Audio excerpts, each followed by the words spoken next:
இன்னைக்கு இது செய்திக்கான தலைப்பு என்னன்னா, மோசேயின் ஆகமங்களில் கிறிஸ்து. அப்ப மோசேயின் ஆகமங்களில் கிறிஸ்து வெளிப்படுத்தப்பட்டிருக்கிறார். கிறிஸ்துவனுடைய பாடுகள், அவருடைய மரணம், அவருடைய அடக்கம், அதை தொடர்ந்து வரக்கூடிய அவருடைய உயிர்த்தெழுதல், அந்த உயிர்த்தெழுதலுக்கு பிற்பாடு அவர் தேவனுடைய வலது பரிசத்தில், தேவனுடைய சிங்காசனத்தின் வலது பரிசத்தில் என்றென்றைக்கும் பிரதான ஆசாரியராய் உங்களுக்காக எனக்காக பரிந்து பேசக்கூடிய தேவனாய் அவர் வீற்றிருக்கிற அருமையான சத்தியங்கள், இதெல்லாவற்றையும் மோசேயினுடைய ஆகமங்களில் நீங்களும் நானும் படிக்க முடியும் பிரியமானவர்களே. அதுதான் பெரிய விசேஷம். அதனால அதைத்தான் உங்களோடு கூட பகிர்ந்து கொள்ள இருக்கிறேன். மோசேயின் ஆகமங்களில் கிறிஸ்து. எதுக்காக இந்த மரித்தோர் உயிர்த்தெழுதல் உங்களோடு இப்போ கொஞ்சம் முன்னால நான் பேசினேன் அப்படி சொன்னா, பிரியமானவர்களே, இந்த மோசேக்கு கிடைக்கப்பட்ட அழைப்பு என்ன? அவன் மோசே அழைக்கப்பட்ட போது எப்படிப்பட்ட காட்சி அவன் கண்டான் என்று சொன்னால், சொல்லுங்களேன் பாப்போம். நீ முச்செடின்னு சொல்றதை விட எது சொன்னா சரியா இருக்கும்? கிறிஸ்துவை அவன் கண்டான். மரித்தோரின் உயிர்த்தெழுதல்ல முதற் பலன் யாரு? கிறிஸ்து. அவன் முச்செடியை கண்டான்னு சொல்றதை விட அந்த உண்மையான அதனுடைய சத்தியத்தினுடைய தாற்பயம் என்ன? கிறிஸ்து மரித்தோரிலிருந்து எழுந்த முதற் பேருமானவர் அப்படிங்கிற அந்த சாயலை தான் அவன் கண்டான் என்று நீங்களும் நானும் உறுதியாய் சொல்ல முடியும். அப்படிதான் அன்று சொன்னார், அப்படித்தானே காண்பித்து கொடுத்தார். எவ்வளவு பெரிய ரகசியம் பாருங்க.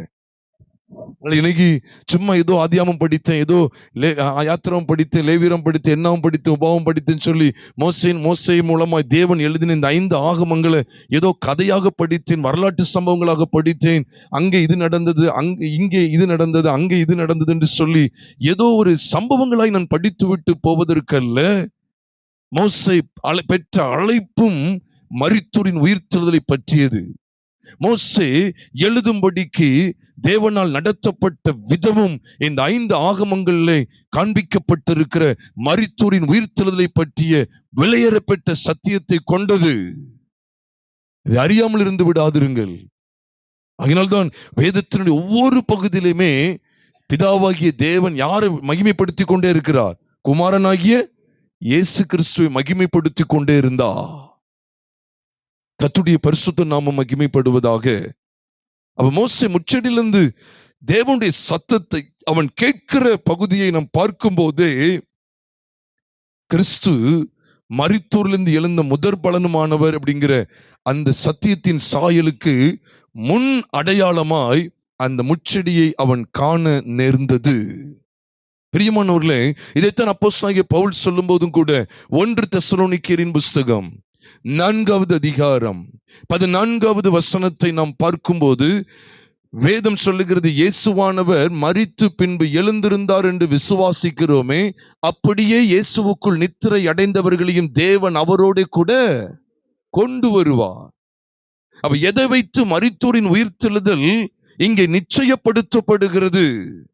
கிறிஸ்துவானவர் மரித்து 3ஆம் நாள் உயிரோடு எழுந்தாரு. உங்களுடைய என்னுடைய எல்லா பாவங்களுக்காக, சாபங்களுக்காக அவர் இரத்தத்தை சிந்தி, பாருங்க, பாடுபட்டு இரத்தம் சிந்தி ஜீவனை கொடுத்து 3ஆம் நாள் உயிரோடு கூட எழுந்தார்.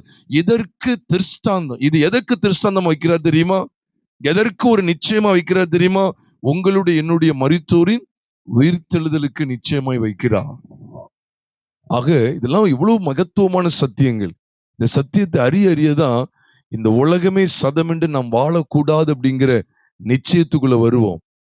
இந்த பூமியில இந்த உலகத்துக்கானவைகளை தேடக்கூடாது, இந்த பூமிக்குரியவைகளை நாடக்கூடாது என்கிற வெளிச்சத்துக்குள்ளே நாம் வருவோம். பிரியமானவர்களே, நான் நேரடியா காரியத்துக்குள்ள வருகிறேன். ஆதியாமத்தின் புஸ்தகத்துல பாருங்க, நம்ம எல்லாருக்குமே ஓரளவுக்கு தெரியும். வேத சரித்திர ஆசிரியர்கள் சொல்லுகிறார்கள், இந்த 5 ஆகமங்களும் ஆதியாமத்திலிருந்து உபாகமம் வரைக்குள்ள 5 ஆகமங்களும் எழுதினது யாருன்னு சொல்றாங்க? மோசேன்னு சொல்றாங்க. தேவ ஒத்தாசையினாலே, பரிசுத்த ஆவியானுடைய ஒத்தாசையினாலே மோசே தான் 5 ஆகமங்கள் எழுதினா நமக்கு நன்றாக தெரியும். ஆனா இந்த 5 ஆகமங்களுக்குள்ளே சிலுவையில் அறையப்பட்ட கிறிஸ்துவானவர் வெளிப்படுத்தப்பட்டு இருக்கிறார். நான் ஒன்றன் பின் ஒன்றாக உங்களோடு கூட பகிர்ந்து கொள்ளுகிறேன். ஆதியாமத்தின் புஸ்தகத்தை எடுத்துக்கொள்ளும் போது, ஆதியாமத்தின் புஸ்தகம் 1வது அதிகாரம் 3வது வசனத்தை 2 மற்றும் 3 நாம் பார்க்கும்போது, பூமியிலே அங்கே இருள் இருந்தது என்று வேதம் சொல்லுது. அப்படிதானே? பூமியானது ஒழுங்கின்மையும் வெறுமையுமாய் இருந்தது. ஆழத்தின் மேல் என்ன இருந்ததா? இருள் இருந்தது. அப்ப இருள் இருந்த அந்த பூமியை வேதம் காண்பித்து கொடுத்து 3ஆம் வசனத்திலே தேவன் என்ன சொன்னார் தெரியுமா? வெளிச்சம் உண்டாக கடவுது என்று சொன்னார். உடனே என்ன உண்டாயிட்டு? வெளிச்சம் உண்டாயிட்டு. அப்ப இருள் இருந்த இடத்துல தேவன் வெளிச்சத்தை கொண்டு வர்றார். பாருங்க, இருளில் இருந்து தேவன் இப்ப எதை பிரகாசிக்க சொல்றாரு? வெளிச்சத்தை பிரகாசிக்க சொல்றார். வெளிச்சம் பிரகாசிக்க கடவுது. பாருங்க, இந்த ஆதியாமத்துல மோசைக்கு வெளிப்படுத்தப்பட்ட அந்த வெளிப்பாடான சத்தியத்தை ஆவியானவர், பரிசுத்த ஆவியானவர் அப்போஸ்தலனாகிய பவுலுக்கு தெரியப்படுத்தும் போது பாருங்கள், 2 கொரிந்தியரின் புஸ்தகம் 4வது அதிகாரம் 6வது வசனத்தை நாம் பார்க்கும்போது 2 கொரிந்தியர் 4வது அதிகாரம் 6வது வசனம் சொல்லுகிறது. நல்ல கவனிங்க. இருளிலிருந்து வெளிச்சத்தை பிரகாசிக்க சொன்ன தேவன் இயேசு கிறிஸ்துவின் முகத்தில் உள்ள தமது மகிமையின் அறிவாகிய ஒளியை தோன்ற பண்ணும் பொருட்டாக எங்கள் இருதயங்களில் என்ன செய்தார்? பிரகாசித்தார். மோசையின் ஆகமங்களில் கிறிஸ்து வெளிப்படுத்தப்படுகிறார். ஆதியாகமம் 1வது அதிகாரம் நம்ம எல்லாருக்கும் தெரியும், சிருஷ்டிப்பு தான். ஆனா சிருஷ்டிப்புல கிறிஸ்து வெளிப்படுத்தப்பட்டிருக்கிறாரா இல்லையா? வெளிப்படுத்தப்பட்டிருக்கிறார். கொரிந்து சபைக்கு சொல்லிக் கொடுக்கிறார். பாருங்க, 2 கொரிந்தியர் 4வது அதிகாரம் 6ஆம் வசனத்துல இருளிலிருந்து வெளிச்சத்தை பிரகாசிக்க சொன்ன தேவன், அது எப்படிதான் அந்த வெளிச்சம்? அன்னைக்கு வெளிச்சம் உண்டாக்கணும் சொன்னார். அது உலகத்துல, இங்க ஒரு உள்ளத்துல சொல்றார், எங்கள் இருதயங்களில் பிரகாசித்தா. யார் முகத்தில் உள்ள ஒளி? இயேசு கிறிஸ்துவின் முகத்தில் உள்ள தமது மகிமையின் அறிவாகிய ஒளியை தோன்ற பண்ணும் பொருட்டாக எங்கள் இருதயங்களில் பிரகாசித்தா. அதுக்கப்புறம் உள்ள வசனங்கள்லாம் நீங்க வாசித்து பார்த்தீங்கன்னா, இயேசு கிறிஸ்துவின் மரணத்தை எப்பொழுது எங்கள் சரீரத்தில் என்ன செய்கிறோம்? சுமந்து திரிகிறோம் என்று சொல்லுகிறார்கள். அந்த மரணத்தை மட்டுமா சொன்னாங்க? அவருடைய ஜீவனும் எங்களிடத்தில் இருக்குன்னு சொல்லி சொன்னாங்களா இல்லையா? அப்ப மரணமும் ஜீவனும், மரணத்தின் சாயலும் உயிர்த்தெழுதலின் சாயலும் எங்கேயே வெளிப்படுத்தப்பட்டாயிற்று. பாருங்க, மோசையின் ஆகமத்திலே வெளிப்படுத்தப்பட்டாயிற்றா இல்லையா? வெளிப்படுத்தப்பட்டாயிற்று. குமாரன் ஆதியாகமம் 1வது அதிகாரத்திலே வெளிப்படுத்தப்படுகிறார். மோசையின் ஆகமங்களில் கிறிஸ்து வெளிப்படுத்தப்படுகிறார். பிரியமானவர்களே, அதை தொடர்ந்து நீங்க பாருங்க, ஆதியாகமத்தின் புஸ்தகம் 3வது அதிகாரத்திலே 15வது வசனம் எல்லாருக்கும் தெரியும். உனக்கும் ஸ்திரீக்கும் உன் வித்துக்கும் அவள் வித்துக்கும் பகையை உண்டாக்குவேன், அவர் உன் தலை என்ன செய்வார்? நசுக்குவார், நீ அவர் குதிங்காலை நசுக்குவார் என்று வேதம் சொல்லுது. அப்ப இங்க ஸ்திரீயின் வித்தாக வெளிப்படுத்தப்படுகிறவர் யார்? பேசப்படுகிறவர் யார்? இயேசு கிறிஸ்து. உன்னிடத்தில் பிறக்கும் பரிசுத்தம் உள்ளது தேவனுடைய குமாரன் என்னப்படும் என்று சொல்லி லூக்கா 1:35 பார்க்கிறோமே. அப்போ மோசைக்கு எப்படிப்பட்ட வெளிப்பாடு தேவன் தந்திருக்கிறார். அப்போ அது மட்டும் இல்ல பிரியமானவர்களே, ஆதியாகமத்தின் புஸ்தகம் 3வது அதிகாரம் 21, 22 வரும்போது அங்கேயும் ஒரு மிருகத்தினுடைய உடல் அடிக்கப்படுகிறது. மிருகம் மரிக்கிறது. அவளுக்கு தோல் உடைகளை உடுத்தினார் என்று பார்க்கிறோமே. ஆங்கிலத்துல பாத்தீங்கன்னா கோட்ஸ் ஆஃப் ஸ்கின் அப்படின்னு சொல்லி சொல்லப்பட்டிருக்கு. அதோட உண்மையான அர்த்தம் என்னன்னா, ஒரு மிருகம் மரித்து, அது அடிக்கப்பட்டு அதனுடைய தோல் உடைதான் யாருக்கு உடுத்தப்படுகிறது? ஆதாம் மற்றும் ஏவாளுக்கு உடுத்தப்படுகிறது. அப்ப அங்க மிருகம் அடிக்கப்பட்டதை எதற்கு முன்னலாகவே காண்பித்து விட்டார்? இயேசு கிறிஸ்து உங்களுக்காக எனக்காக இரத்தம் சிந்தி பலியாகிறதற்கு அடையாளமாக காண்பித்து கொடுத்தா. அது மட்டும் இல்ல, ஆபேல் செலுத்தின பலியிலே, ஆபேல் கர்த்தருக்கென்று கொண்டு வந்த காணிக்கையிலே கிறிஸ்துவானவர் வெளிப்படுத்தப்படுகிறார். இவ்விதமா கிறிஸ்துவ அங்க வெளிப்படுத்தி கொண்டே இருக்கிறார். நமக்கு எல்லாருக்கும் தெரியும், கலாத்தியர் 3வது அதிகாரம் 16வது வசனத்திலே சந்ததிகளுக்கென்று அநேகரை குறித்து சொல்லாமல் உன் சந்ததிக்கு என்று சொல்லி ஒருவனை குறித்து சொல்லி இருக்கிறாரா? அந்த சந்ததி கிறிஸ்துவே. யாரு சந்ததி அது? ஆபிரகாமின் சந்ததி. ஆபிரகாமின் சந்ததி யார் சந்ததியா? கிறிஸ்துவின் சந்ததி. பாருங்க, ஆபிரகாமுக்கு கிட்டத்தட்ட 99 வயசு வர வரைக்கும் அவனுக்கு என்ன இல்லை? குழந்தை இல்ல. அவனுக்கு ஏறக்குரிய 100 வயது வரும்போதுதான் அவனுக்கு என்ன யார் கிடைக்கிறா? ஈசா கிடைக்கிறார். அப்போ ஆபிரகாமுடைய சரீரம் செத்துட்டு, சாராளுடைய கர்ப்பம் என்ன செஞ்சுட்டு செத்துட்டு, வேதத்துல அப்படிதான் வாசிக்கிறோம். சாராளுடைய கர்ப்பம் செத்துட்டு ஆபிரகாமுடைய சரீரம் செத்துட்டு சொல்லிதான் ரோமர் 4வது அதிகாரம் 19ஆம் வசனத்திலையும் எபிரேயர் 11வது அதிகாரம் 11வது வசனத்திலையும் நாம் பார்க்கும்போது அங்கே சாராளுடைய கர்ப்பம் செத்துட்டு, அவன் செத்து போனதுல இருந்து ஒரு உயிர் வருது பாத்தீங்களா? அப்போ ஆதியாகமத்தின் புஸ்தகத்துல ஆபிரகாம் சாராளுக்கு ஆண்டவர் ஈசாக்கு கொடுக்கிறாரே, அதுவும் யாரை பற்றிய சத்தியம்தான்? இயேசு கிறிஸ்துவை பற்றிய சத்தியம்தான். சந்தேகம் இருந்தா நீங்க பாருங்க, ரோமருக்கு எழுதப்பட்ட நிருபம் 4வது அதிகாரம் 4வது அதிகாரத்துல 19ஆம் வசனத்திலிருந்து நாம் பார்க்கும்போது பாருங்க, அவனுடைய சரீரம் செத்துட்டு சாருடைய கர்ப்பமும் செத்துட்டான். அப்படித்தானே போட்டிருக்கு. 100 வயதாயிட்டு அவன் சரீரம் செத்து போனது, சாருடைய கர்ப்பம் செத்து போனது என்னாது இருந்தா, அதுதான் விசுவாசம். அந்த விசுவாசத்தை தேவன் கனப்படுத்துகிறார். ஆகையால்தான் 22ஆம் வசனத்துல பார்க்கிறோம், ஆகையால் அது அவனுக்கு என்ன எப்படி எண்ணப்பட்டதா? நீதியாக எண்ணப்பட்டது. ஆதியாகமம் 15வது அதிகாரம் 6ஆம் வசனத்தை தான் அங்க கொண்டு வர்றார். ஆபிரகாம் கர்த்தரை விசுவாசித்தான், அதை அவர் அவனுக்கு எப்படி எண்ணினார்? நீதியாக எண்ணினார். இங்கே தான் சொல்றார், நீதியாக எண்ணப்பட்டது. அடுத்த வசனத்தை தொடர்ந்து பாருங்க, ரோமர் 4வது அதிகாரம் 23 பாருங்க. அது அவனுக்கு நீதியாக எண்ணப்பட்டது என்பது அவனுக்காக மாத்திரமல்ல, நமக்காகவும் எழுதப்பட்டு இருக்கிறது. யாருக்காக மட்டும் இல்ல பாருங்க, ஆபிரகாமுக்கு மட்டும் அது எழுதப்படல. யாருக்காக எழுதப்பட்டிருக்கு? நமக்காக எழுதப்பட்டிருக்கான். எதுக்காக? அப்போ அவனுக்கு குழந்தை கிடைக்கும், நமக்கும் குழந்தை கிடைக்குங்கிற அதுக்காகவான்னு பார்த்தா அதுக்கு போடல. தொடர்ந்து வாசித்தால், நம்முடைய கர்த்தராகிய இயேசுவை மரித்தோரிலிருந்து எழுப்பினவரை விசுவாசிக்கிற நமக்கும் அப்படியே எண்ணப்படும். அப்படியே எப்படி தெரியுமா? ஆபிரகாமுக்கு எண்ணப்பட்டபடியே. எவ்வளவு ஒரு அருமையான வெளிச்சம் பாருங்க. ஆபிரகாமுக்கு எண்ணப்பட்டபடியே நமக்கு என்ன செய்யப்படுமா? எண்ணப்படும். எவ்வளவு விளையாடப்பட்ட சத்தியங்கள். அப்ப ஆபிரகாம் சாரால் அவர்களுக்கு பிறக்கிற ஈசாக்கு குறித்து, அவர்களுக்கு வாக்குத்தத்தம் பண்ணப்பட்ட ஈசாக்கு குறித்து எந்த புஸ்தகத்துல வாசிக்கிறோம்? பழைய ஏற்பாட்டுல ஆதியாகமத்துல வாசிக்கிறோம். அப்ப ஆதியாகமத்துல அந்த மோசையின் ஆகமத்துல யாரை குறித்தான் கர்த்தர் வெளிப்படுத்தி இருந்தார்? இயேசு கிறிஸ்துவை குறித்து. சரியா அறிந்து கொள்ளணும் பிரியமானவர்களே. எதுக்கு தெரியுமா?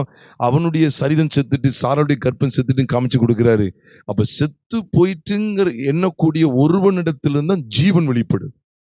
அப்ப இது எதுக்கு அர்த்தமா? நல்லா பாருங்க, இது எதுக்கு ஆதாரமா வெளிப்படுத்தியிருக்க, எதுக்கு முன்னலா வெளிப்படுத்தி இருக்கிறாருன்னா, இயேசுவானவரும் நமக்காக மரித்து 3ஆம் நாள் என்ன செய்வார்?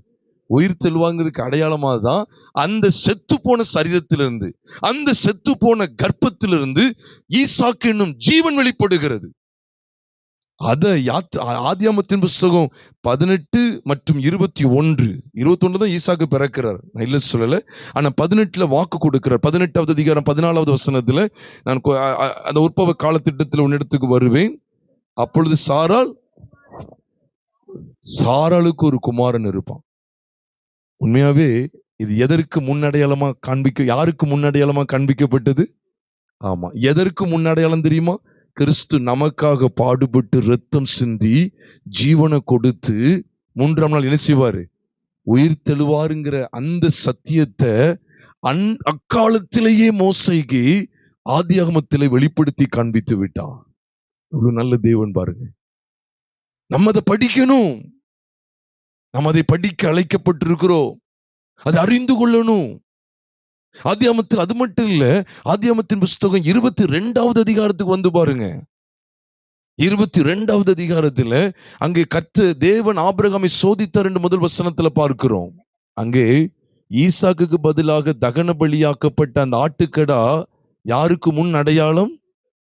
கிறிஸ்துவுக்கு, இயேசு கிறிஸ்துவுக்கு முன் அடையாளம். எவ்வளவு பிரம்மாண்டமான சத்தியங்கள் வெளிப்படுத்தப்பட்டிருக்கிறது பிரியமானவர்களே. நாம் அதை அறிகிறோமா? இதை அறிந்து நாம் செயல்பட வேண்டும். கிறிஸ்து நம்முடைய பாவங்களுக்காக இரத்தம் சிந்தி மரித்து 3ஆம் நாள் என்ன செய்யப்பட வேண்டும்? உயிர்த்தெழ வேண்டும் என்கிற சத்தியத்தை தேவன் ஆதி ஆகமத்திலேயே, மோசேனுடைய முதல் ஆகமத்திலே என்ன செஞ்சிட்டாரு? வெளிப்படுத்தி விட்டார். அது மாத்திரம் இல்ல, அங்க ஈசாக்கு பதிலாக ஆட்டுக்கடா பலி செலுத்தப்பட்டது மட்டும் இல்ல, யாக்கோபு தன் புத்திரர்களை அழைத்து அவர்களுக்கு தீர்க்கதரிசனம் சொல்லும் போது, அவர்களுக்கு தீர்க்கதரிசனமான வார்த்தைகளை சொல்லும் போதும், யூதாவில் இருந்து ஒரு செங்கோல், யூதா பாலசிங்கம் என்கிற ஒரு வெளிச்சத்தையும் சொல்லி கொடுக்கிறார். 49வது அதிகாரத்துக்கு வரும்போது, ஆதியாகமத்தின் புஸ்தகம் 49வது அதிகாரத்தில் யூதாவை குறித்து சொல்லுகிறார். யூதா பாலசிங்கம் என்று சொல்லுகிறார். அது மட்டுமல்ல, 10வது வசனத்துல அவர் சொல்லும்போது சொல்றாரு, சமாதான கர்த்தர் வருமளவும் செங்கோல் யூதாவை விட்டு நீங்குவதும் இல்லைன்னு சொல்லி சொல்றார். அவர் செங்கோலை குறித்து பேசுகிறார். அந்த ராஜ வம்சத்திலே சமாதான கர்த்தர் வருவார் அப்படிங்கிற அற்புதமான வெளிச்சத்தை இங்க வெளிப்படுத்துகிறார். பிரியமானோர்ல, நாமும் கூட இந்த நாளிலே இவ்வளவு விலையேறப்பட்ட சத்தியங்களை தேவன் எக்காலத்திலிருந்து வெளிப்படுத்திருக்கார் பாருங்க. சிருஷ்டிப்பு துவக்கத்திலிருந்து யாரை வெளிப்படுத்திக்கிட்டே இருந்திருக்கிறார்? சத்தமா சொல்லுங்க. இயேசு கிறிஸ்து வெளிப்படுத்திக்கிட்டே இருந்திருக்கிறார். யாத்திராம புஸ்தகத்துக்கு வந்து பாருங்க. யாத்திராமத்தின் புஸ்தகத்துல நீங்க பல இடங்கள்ல பாருங்க கிறிஸ்து அறிமுகப்படுத்தப்படுகிறார். யாத்திராமத்தின் புஸ்தகம் 12வது அதிகாரத்துக்கு வரும்போது அங்கே பஸ்காவை பற்றிய நியமம் சொல்லப்படுதா இல்லையா? ஆமா, யாத்திராகமும் 12வது அதிகாரம் முழுமையும் நீங்க வாசிச்சு பாருங்க. பஸ்கா ஆசரிப்பு குறித்து முதல் முறை பஸ்காங்கிற வார்த்தை அங்கதான் நீங்க படிப்பீங்க. பஸ்கா ஆசரிப்பு குறித்து தேவன் பேசுகிறார். அந்த பஸ்காவை தொடர்ந்து முதற் பலன்கள் அனைத்தையும் ஆண்டவர் தமக்கென்று மீட்டுக் கொள்ளுகிறார் என்று சொல்லி 13வது அதிகாரத்திலே பார்க்கிறோம். 14வது அதிகாரத்துல பஸ்கா அனுசரித்த மறுநாளிலே இஸ்ரவேல் ஜனங்கள் ஏறக்குறைய 430 வருஷம் அடிமைத்தனத்திலிருந்து அவர்கள் விடுதலை பெற்று தேவன் காண்பிக்கிற பாலும் தேனும் ஓடுகிற தேசமாகிய அந்த வாக்குத்தத்தம் பண்ணப்பட்ட தேசத்தை நோக்கி அவர்கள் பயணிக்கிற காரியமும் வெளிப்படுத்தப்பட்டிருக்குது என்பதை நீங்களும் நானும் நன்கு அறிகிறோம். இது எதற்கு அடையாளமாய் காண்பிக்கப்படுது தெரியுமா? நல்ல கவனிங்க. பஸ்காவை ஆசரித்தது நிமித்தமாய் எகிப்து என்கிற அடிமைத்தன வீட்டை துண்டித்து அவர்கள் கானானை நோக்கி பயணிக்கிறார்கள். இது எதற்கு நிழலாட்டமா இருக்குதுன்னு சொன்னால், பஸ்கா என்பது கிறிஸ்துவை குறிக்கும். நீங்க பஸ்காங்கிறதுக்கு நானா ஒரு புது அர்த்தத்தை சொல்லல. நீங்க பைபிளை வாசிச்சு பாருங்க. 1 கொரிந்தியரின் புஸ்தகம் 5வது அதிகாரம் 7வது வசனத்தினுடைய பின்பகுதியை கவனிப்பீர்கள் என்றால், 1 கொரிந்தியர் 5வது அதிகாரம் 7ஆம் வசனத்தின் பின்பகுதியிலே, ஏனெனில் நம்முடைய பஸ்காவாகிய கிறிஸ்து நமக்காக பலியிடப்பட்டிருக்கிறாரே. அப்ப உங்களுக்கு புரியுதா? அப்ப புதிய ஏற்பாட்டுல பஸ்காவாக அறியப்பட்டிருக்கிறாரே கிறிஸ்துவானவர். பஸ்கானால் என்ன தெரியுமா? அடிக்கப்பட்ட ஆட்டுக்குட்டின்னு அர்த்தம். ஆட்டுக்குட்டி அது அடிக்கப்பட வேண்டும். அப்ப நமக்காக இந்த பூமியில நம்முடைய ஒட்டுமொத்த பாவங்களுக்காக பாவ நிவர்த்தி செய்யும்படிக்கு இந்த பூமியிலே அடிக்கப்பட்ட தேவ ஆட்டுக்குட்டியானவர் யார்? இயேசு கிறிஸ்துவானவர். அப்ப யாத்திராமம் 12வது அதிகாரத்துல பஸ்கா ஆட்டுக்குட்டி காண்பிக்கப்படுது பாத்தீங்களா? அப்ப அந்த பஸ்கா ஆட்டுக்குட்டி யாருக்கு முன் நிழலாய் காண்பிக்கப்படுகிறது பாத்தீங்களா?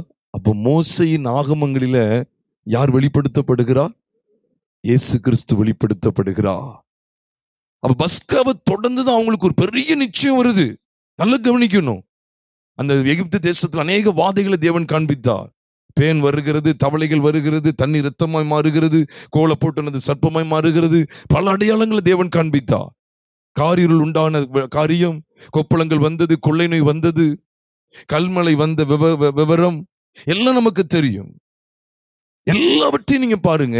எல்லாவற்றுக்கும் மேலாக பஸ்கா ஆட்டுக்குட்டி அடிக்கப்படுது ஒரு ராத்திரியிலே.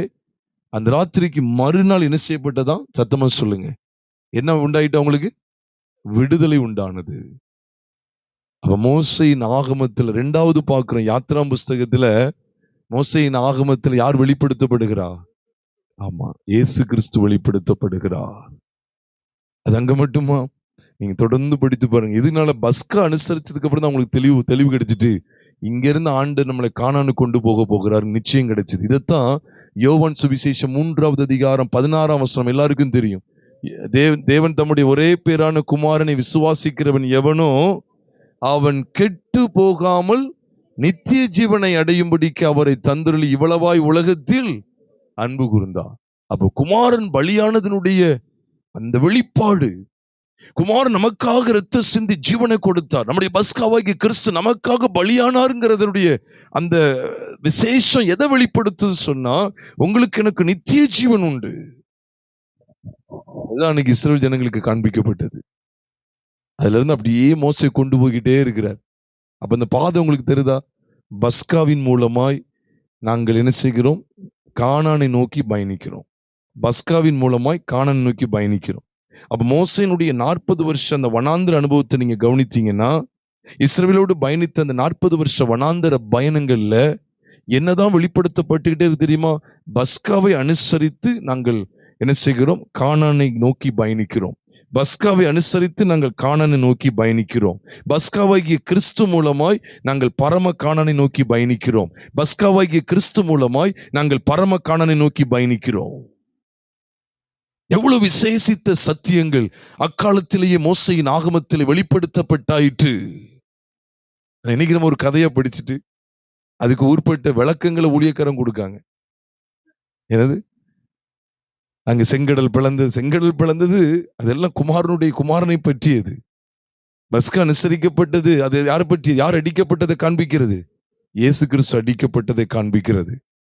இப்படி பழைய ஏற்பாட்டிலே விசேஷமாக மோசையின் ஆகமங்களிலே எழுதப்பட்ட கிறிஸ்துவானவரை நீங்களும் நானும் படிக்க வேண்டும். இன்றைக்கும் கூட நாம் பார்த்தோமே, ஒரு வேத பாடமாய் வாசிக்க கேட்டோமே. அங்க லூக்கா எழுதின சுவிசேஷம் 24வது அதிகாரத்திலிருந்து ஒரு சில வசனங்களை நாம் வாசிக்க கேட்டோமே. அந்த 24வது அதிகாரத்துக்கு கொஞ்சம் கவனித்து பாருங்க. 24வது அதிகாரம், லூக்கா 24வது அதிகாரம் 26 மற்றும் 27 கவனிங்கள். கிறிஸ்து இவ்விதமாக பாடுபடவும் தமது மகிமையில் பிரவேசிக்கவும் வேண்டியதில்லையா என்று சொல்லி மோசே முதலிய சகல தீர்க்கதரிசிகளும் எழுதின வேத வாக்கியங்கள் எல்லாவற்றிலும் தம்மை குறித்து சொல்லியவைகளை அவர்களுக்கு விவரித்து காண்பித்தார். அப்ப மோசே முதலிய சகல தீர்க்கதரிசன வாக்கியங்கள்லையும் யாரை குறித்து எழுதியிருக்கு? இயேசு கிறிஸ்துவை குறித்து எழுதியிருக்கு. அதை விவரித்து காண்பிக்கிறா. அதைத்தான் இன்றைக்கு உங்களோடு கூட பகிர்ந்து கொள்ளுகிறேன். இங்க எவ்வளவு அழகா சொல்றாரு பாருங்க. மோசே முதலிய சகல தீர்க்கதரிசிகளும் எழுதின வாக்கியங்கள் எல்லாவற்றிலும் மோசே எழுதின அந்த 5 ஆகமங்களை கவனிக்கிறோம். அங்கே கிறிஸ்துவை பற்றி எழுதப்பட்டிருக்கிறது. காலமா தேவன் வெளிப்படுத்திக்கிட்டே இருக்கிறார். எதை குறித்த பாரம் தெரியுமா? தேவனுக்கு எதை குறித்த தரிசனம் தெரியுமா? எதை குறித்த அக்கறை தெரியுமா? குமாரனாகி இயேசு கிறிஸ்து மூலமா நீங்களும் நானும் பாவத்திலிருந்து விடுதலை பெற வேண்டும். பழைய மனுஷனாகிய கெட்டு போகிற மனுஷனுக்கான பாவத்தன்மை கொண்ட மாம்சீக ஆதாம், அந்த ஆதாமும் கிறிஸ்துவோடு கூட சிலுவையில் என்ன செய்யப்பட்டு விட்டான்? மரித்து அவரோடு கூட அடக்கம் பண்ணப்பட்டு விட்டான். அதைத்தான் ரோமர் 6வது அதிகாரம் 6ஆம் வசனத்தில் வாசிக்கிறோம். நாம் இனி பாவத்திற்கு ஊழியம் செய்யாதபடிக்கு பாவ சரீரம் ஒளிந்து போகும் பொருட்டாக நம்முடைய பழைய மனுஷன் அவரோட கூட சிலுவையில் அறையப்பட்டதென்று அறிந்திருக்கிறோம். ரோமர் 6:6 இருக்கு. ரோமர் 6:4 கவனிச்சு பாருங்க. கிறிஸ்துவுடனே கூட அடக்கம் பண்ணப்பட்டோம் என்று எழுதுகிறார். 4வது வசனத்தினுடைய முடிவில் கிறிஸ்துவுடனே கூட நம்ம என்ன செய்யப்பட்டோம்? அடக்கம் பண்ணப்பட்டோம். அது என்ன அர்த்தம்? நம்முடைய ஒட்டுமொத்த பாவ வாழ்க்கையும் கிறிஸ்துவுடைய மரணத்திலும் அவருடைய அடக்கத்திலும் முற்று பெறுகிறது. இதைத்தான் காலாகாலமும் ஆண்டவர் என்ன செஞ்சிருக்கிறாரு? அறிவித்து கொண்டே இருந்தா. அதான் இன்னைக்கு இந்த முதல் நாள் கூட்டத்துல நாம் மோசையின் ஆகமங்களில் கிறிஸ்துவை குறித்து படிக்கிறோம். பிரியமானவர்களே, மோசையின் ஆகமங்களில் கிறிஸ்து எவ்வளவு பிரம்மாண்டமான சத்தியங்கள் அங்கே காண்பிக்கப்பட்டு கொண்டே இருந்தது. பஸ்காவை அவர்கள் அனுசரித்து வாக்குத்தத்தம் பண்ணப்பட்ட பூமியை நோக்கி அல்லது வாக்குத்தத்தம் பண்ணப்பட்ட கானானை நோக்கி பயணித்தார்கள். அதே போலதான் பஸ்காவாகிய கிறிஸ்து நமக்காக பலியிடப்பட்டதனுடைய நோக்கம் என்ன? நாமும் நமக்கு வாக்கு பண்ணப்பட்ட பரம கானான் ஆகிய நித்திய ஜீவனை நோக்கி பயணிக்கிறோம். ஆகவேதான் வேதம் சொல்லுகிறது 1 யோவான் 2வது அதிகாரம் 25ஆம் வசனத்திலே, 1 யோவான் 2வது அதிகாரம் 25ஆம் வசனத்திலே, நித்திய ஜீவனை அளிப்பேன் என்பதே அவர் நமக்கு செய்த வாக்குத்தத்தம். நித்திய ஜீவனை அளிப்பேன் என்பதே அவர் நமக்கு செய்த வாக்குத்தத்தம். நித்திய ஜீவன் சொன்ன உடனே ஏதோ இங்க நம்ம இதை அனுபவிச்சு நேரம் உடனே பரலோகத்துக்கு போயிடலாம் அப்படிங்கறத சாதாரணமா அதை மட்டும் எண்ணிவிடக்கூடாது. நித்திய ஜீவன்ல 2 பகுதி உண்டு. ஒன்று இந்த பூமியில அனுபவிக்கிற நித்திய ஜீவன் ஒன்று உண்டு, இன்னொன்னு பரலோகத்துல. இந்த பூமியில அனுபவிக்கிற நித்திய ஜீவனை தான் யோவான் எழுதின சுவிசேஷம் 17வது அதிகாரம் 3வது வசனத்திலே சொல்லுகிறார். ஒன்றான மெய்தேவனாகிய உம்மையும் நீர் அனுப்பினவராகிய இயேசு கிறிஸ்துவையும் அறிவதே நித்திய ஜீவன். நித்திய ஜீவன் சொன்ன உடனே நம்ம ஏதோ நம்ம பாவங்கள் எல்லாம் மன்னிச்சிட்டாருன்னா உடனே ஆண்டு பரலத்துக்கு கொண்டு போயிடுவாரு, நம்ம நரகத்துக்கு போக மாட்டோம் அப்படிங்கிற அந்த வெளிச்சத்தை மட்டும் இல்ல, அதுக்காக இல்ல. எது பிரதானமானது பாருங்க, இந்த பூமியில அவரோடு கூட நடக்கிறோம் பாருங்க, அனுதினமும் இயேசு கிறிஸ்துவை அறிகிற அறிவு, ஒன்றான மெய்தேவனாகிய உம்மையும் பிதாவாகிய உம்மையும் நீர் அனுப்பினவராகிய இயேசு கிறிஸ்துவையும் அறிவதே நித்திய. இன்னைக்கும் அதை அறிகிறோம். எந்த ஆகமங்கள் அறிகிறோம்?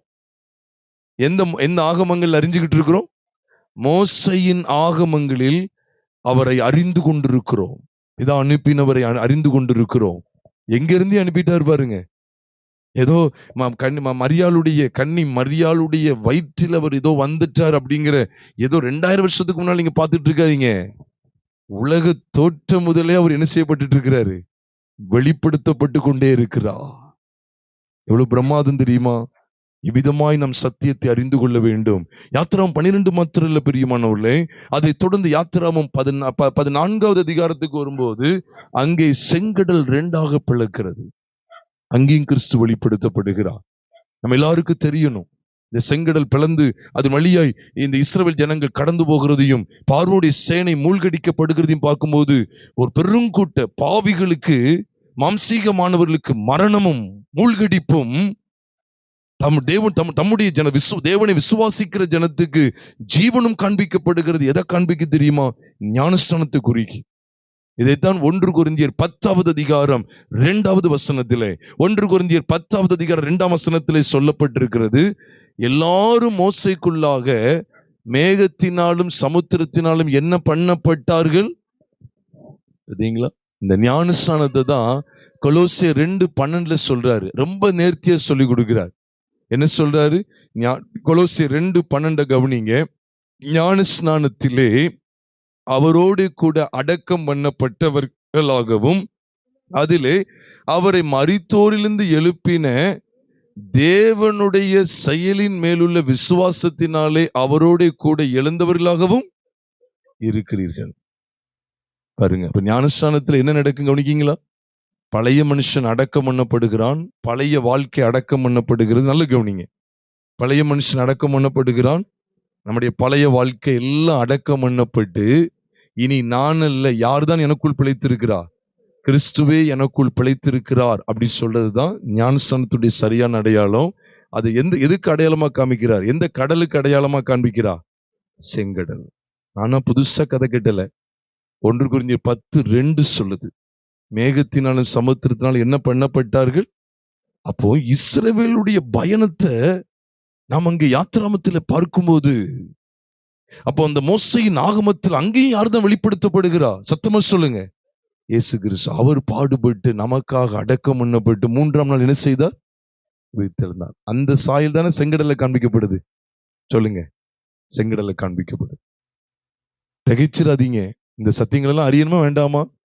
ஆமா. நானா புதுசா ஒண்ணு சொல்லிட்டு இருக்கல, எழுதப்பட்ட வார்த்தைகளையே அழுத்தம் திருத்தமா உங்களோடு கூட பகிர்ந்து கொள்ளுகிறேன். பிரியமானவர்களே, அது மாத்திரம் இல்ல, யாத்திராமம் 14 செங்கடல்ல கிறிஸ்துவின் மரணம், அப்படி உயிர்த்தெழுதலை பற்றிய சத்தியங்கள் வெளிப்படுத்தப்படுகிறது. அது மாத்திரம் இல்ல, அதே யாத்திராமத்தின் புஸ்தகம் 16வது அதிகாரத்துக்கு வரும்போது அங்கே மன்னாவாக அவர் வெளிப்படுத்தப்படுறார். யாத்திராமம் 16 ஞாபகம் வச்சுக்கங்க, யோவான் சுவிசேஷம் 6வது அதிகாரத்தையும் ஞாபகம் வச்சுக்கங்க. 6வது அதிகாரத்துல அவங்க கேட்காங்களே இல்லையா? ஆமா, எங்க பிதாக்கள் வானத்திலிருந்து மன்னாவை புசிச்சாங்களே அப்படின்னு சொல்லும்போது ஆண்டவர் சொன்னார், வானத்திலிருந்து மன்னாவை என்ன செய்யல, உங்களுக்கு மோசே கொடுக்கவில்லை, அதை புசித்தார்கள், புசித்தவங்க எல்லாம் மறிச்சிட்டாங்க, ஆனா என்னை புசிக்கிறவன் என்னென்னைக்கு மறியாமலும் இருப்பான்னு சொன்னாரா இல்லையா? அப்ப வானத்திலிருந்து வந்த ஜீவ அப்பம் யாரு? இயேசு கிறிஸ்து. பாருங்களேன், யாத்திராமம் 16ல பாக்குறோம், மன்னாவை அவங்க எவ்வளவா பாருங்க, தெனிட்ட பணியாரம் போல ருசி உள்ளதா இருந்துச்சு. அப்படிப்பட்ட ருசியுள்ள மன்னாவிலையும் யார் தாங்க வெளிப்படுத்தப்படுறா? இயேசு கிறிஸ்து. மோசையின் ஆகமங்களில் கிறிஸ்து. யாத்திராமம் 17 வாங்க, அங்கேயும் பாத்தீங்கன்னா அவங்க மாறாடுங்கிற ஒரு இடத்துக்கு வந்துட்டாங்க. அங்க தண்ணீரை குடிச்சப்ப கசப்பா இருக்கு. உடனே ஒரு மரத்தை காமிக்கிற, அந்த மரத்தை வெட்டி போட்ட உடனே தண்ணீர் என்ன செஞ்சுட்டு மதுரம் ஆயிடுச்சு. அது எங்க இருக்குன்னா யாத்திராமம் 17 இல்ல 15ல இருக்கு. யாத்திராமம் 15வது அதிகாரம் 22, 23, 24 ஆகிய வசனங்களை பாத்தீங்கன்னா, அந்த ஒரு மரத்தை தூக்கி போட்ட உடனே பாருங்க, உங்களுக்காக எனக்காக சிலுவை மரத்தில் அவர் பலியானார். அதுலதான் நம்முடைய சாபங்கள் எல்லாம் அகற்றப்படுகிறது. கசப்புனாலே பொதுவா அது எதை குறிக்கும் தெரியுமா? கசப்புனாலே பாடு குறிக்கும், சாபத்து குறிக்கும். கசப்ப இந்த மரம் பட்ட உடனே என்ன செஞ்சுட்டு, கசப்பு என்ன செஞ்சுட்டு மதுரமா மாறிட்டு. அப்ப ஆதாமுடைய பாவத்தினால அங்க ஏற்பட்டது என்ன? சாபம்.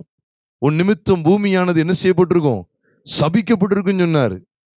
தேவன் விளக்கின கனியை புசித்ததுனால, தேவன் விளக்கின விருட்சத்தின் கனியை புசித்ததுனால அங்கு சாபம் வந்தது. ஆனா மரத்திலே தூக்கப்பட்ட எவனும் சபிக்கப்பட்டவன் என்று எழுதியிருக்கிறபடி கிறிஸ்து நமக்காக சாபமாகி நியாயப்பிரமாணத்தின் சாபத்திற்கு நம்மை நீங்களாக்கி மீட்டுக் கொண்டார் என்று கலாத்தியர் 3:13 வாசிக்கிறோமே. அப்ப சிலுவை மரத்தில் அவர் தூக்கப்பட்டதுனால நம்முடைய வாழ்க்கையில் இருக்கிற கசப்பான அனுபவமா எல்லா சாபத்தையும் அவர் நீக்கிட்டாரா இல்லையா? அந்த சாபத்துக்கு எல்லாம் நம்மளை நீங்களாக்கி மீட்டு கொண்டார் என்கிற அற்புதமான சத்தியத்தை அங்க யாத்திராகமம் 15 காண்பித்து கொடுக்கிறார். மோசேயின் ஆகமங்கள்ல கிறிஸ்து வந்து கொண்டே இருக்கிறாரே, கிறிஸ்து வெளிப்படுத்தப்பட்டு கொண்டே இருக்கிறாரே. உங்களுக்கும் எனக்கும் ஆசீர்வாதமாய், உங்களுக்கும் எனக்கும் உயர்ந்த ஒரு நன்மையாய், விலையேறப்பெற்ற நன்மையாய், விலையேறப்பெற்ற ஆசீர்வாதமாய் மோசேயின் ஆகமங்களில் கிறிஸ்து வெளிப்படுத்தப்பட்டிருக்கிறார். தொடர்ந்து நீங்க யாத்திராகமம் 17வது அதிகாரத்துக்கு வந்தீங்கன்னா, 17வது அதிகாரம் அதுல 6-7 ஆகிய வசனங்களை பார்க்கும்போது, அங்கே அவர்களுக்கு 5-6-7 ஆகிய வசனங்களை பார்க்கும்போது அவங்களுக்கு அங்க தண்ணி இல்லை, கஷ்டப்படுறாங்க. உடனே ஆண்டவர் சொன்னார், கையில இருக்கிற அந்த கோலை எடுத்துக்கொண்டு என்ன செய், நீ அங்க கண்மலையில நிப்பேன், நீ ஓரேபுல வந்து அந்த கண்மலை என்ன செய், அடி, அது தண்ணீர் தண்ணீரை புறப்பட பண்ணு சொன்னார். அந்த கண்மலை யாருன்னு சொல்லுங்க? கிறிஸ்து. அந்த கண்மலையிலிருந்து தண்ணீர் வந்துச்சு. எல்லா வசன ஆதாரத்தோடு சொல்றேன். 1 கொரிந்தியரின் புஸ்தகம் 10வது அதிகாரம் 4ஆம் வசனத்தை பார்ப்பீர்கள் என்றால், 1 கொரிந்தியர் 10வது அதிகாரம் 4ஆம் வசனத்துல போட்டிருக்கு, எப்படி எனில் அவர்களோடு கூட சென்ற ஞான கண்மலையின் தண்ணீரை குடித்தார்கள், அந்த கண்மலை கிறிஸ்துவே. அந்த கண்மலையிலிருந்து தண்ணீர் வந்துச்சு பார்த்தீங்களா? அந்த கண்மலை யாருன்னு சொல்லி புதிய ஏற்பாட்டுல சொல்றாரு? கிறிஸ்து. அப்ப யாத்திராகமம் 17 அடிக்கப்பட்ட கண்மலை யாரு? கிறிஸ்து. உங்களுக்காக எனக்காக அடிக்கப்பட்டா. மோசேக்கு அன்றைக்கு அந்த வெளிப்பாடு கிடைத்தது. மோசேயின் ஆகமங்களில் கிறிஸ்து வெளிப்படுத்தப்பட்டிருக்கிறாரா இல்லையா? எவ்வளவு அழகாக வெளிப்படுத்தப்பட்டிருக்கிறாரு. வெளிப்படுத்தப்பட்டு கொண்டே இருக்கிறார். அதுக்கப்புறம் ஆசரிப்பு கூடாரத்துல பாத்தீங்கன்னா 24வது அதிகாரம் 25வது அதிகாரத்தெல்லாம் பார்க்கும்போது, அதுல இருந்து கடைசி வரைக்கும் யாத்திராகமத்தை புஸ்தகத்தை பார்க்கும்போது, ஆசரிப்பு கூடாரத்துல செலுத்தப்பட்டு வருகிற பலிகளிலே அவர் வெளிப்படுத்தப்பட்டா. அதனையும் தொடர்ந்து நீங்க லேவியராமத்துக்கு வந்து பாருங்க. ஆசரிப்பு கூடாரம் ஏற்படுத்தப்பட்டு, பலிபீடம் ஏற்படுத்தப்பட்டு, ஆசரிப்பு கூடாரத்தினுடைய ஆராதனை முறைமைகள் எல்லாம் அங்கு வெளிப்படுத்தப்படுகிறது.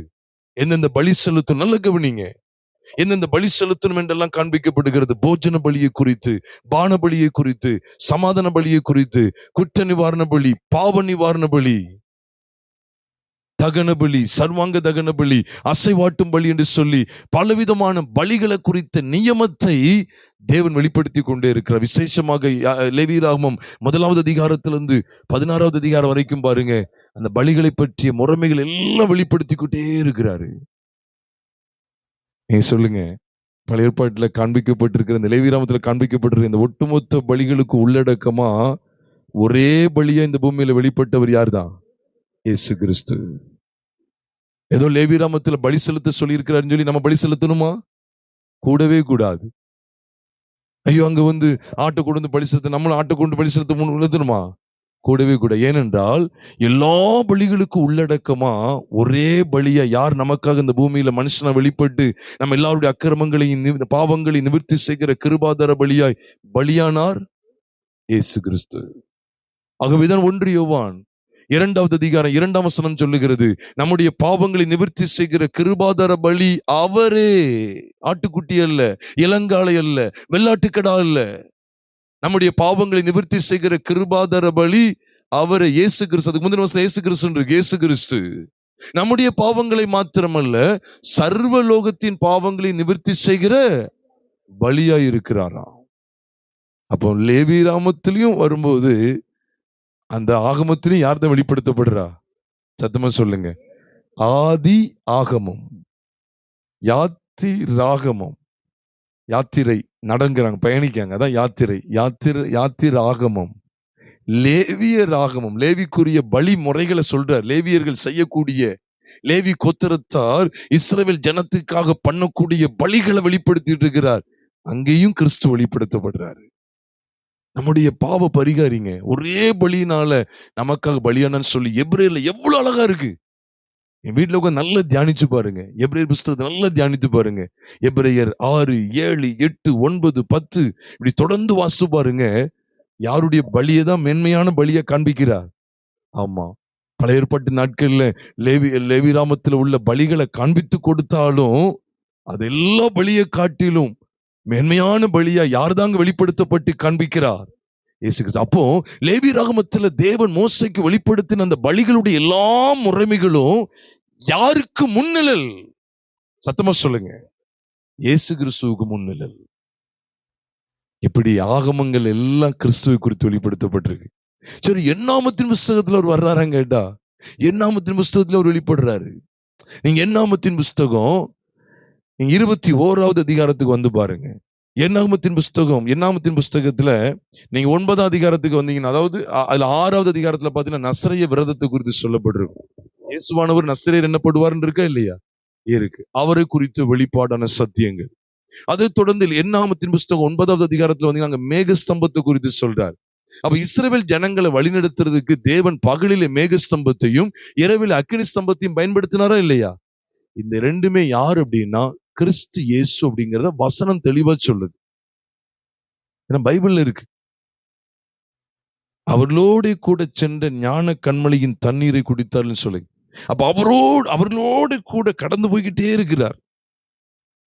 அது மாத்திரம் இல்ல, எண்ணாமத்தின் புஸ்தகம் 21வது அதிகாரத்துக்கு வரும்போது அங்கே 8 மற்றும் 9 பாத்தீங்கன்னா 5ஆம் வசனத்துல அவர்கள் ஜனங்கள் வழி நிமித்தம் மனமடிவடைந்தார்களாம். அதை தொடர்ந்து வேதம் சொல்லுகிறது, கர்த்தர் இவர்கள் முறுமுறுக்கிறதுனால கர்த்தர் அவர்களுக்கு என்ன செய்தார்? கொள்ளிவாய் சர்ப்பங்களை அனுப்பினார். 6ஆம் வசனத்துல பாக்குறோம். என்னாமம் 21:6. நல்ல கவனிங்க.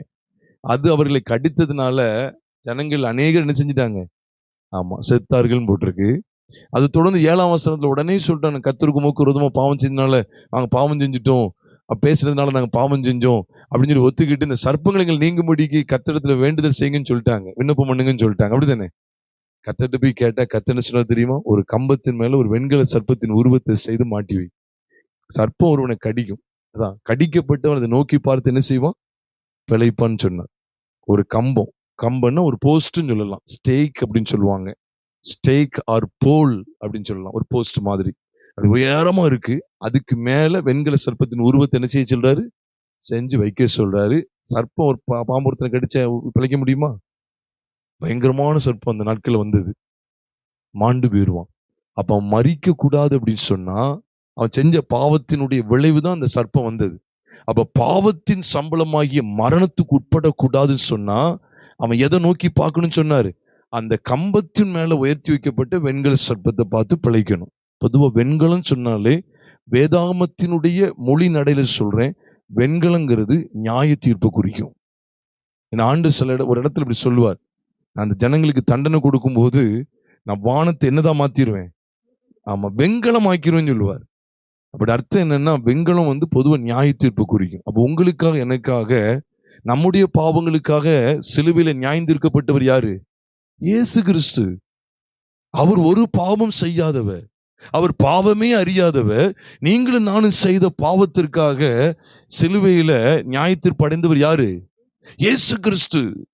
அதனாலதான் அந்த வெண்கல சர்ப்பத்தின் உருவம் என்று எழுதப்பட்டிருக்கு. என்னடா சர்ப்பத்தை பத்தி சொல்லிக்க நினைச்சிடாங்க, அவர் நமக்காக பாவமானார்னு இருக்கா இல்லையா? இருக்கு. சர்ப்பம் தான் தந்திரமானது அப்படின்னு சொல்லி ஆதியாகமம் 3:1 வாசிக்கிறோம். சர்ப்பத்தினுடைய வஞ்சனையினாலதான் இவங்க எல்லாரும் பாவம் செய்யறாங்க. எல்லாம் நமக்கு தெரியும். அதனாலதான் மரணம் ஏற்படுது, எல்லாம் தெரியும். இப்போ தேவன் என்ன செய்றார் பாருங்க, தேவகுமாரனும் ஒரு சர்ப்பத்தை போல அவரும் அங்கே தொங்குகிறார்.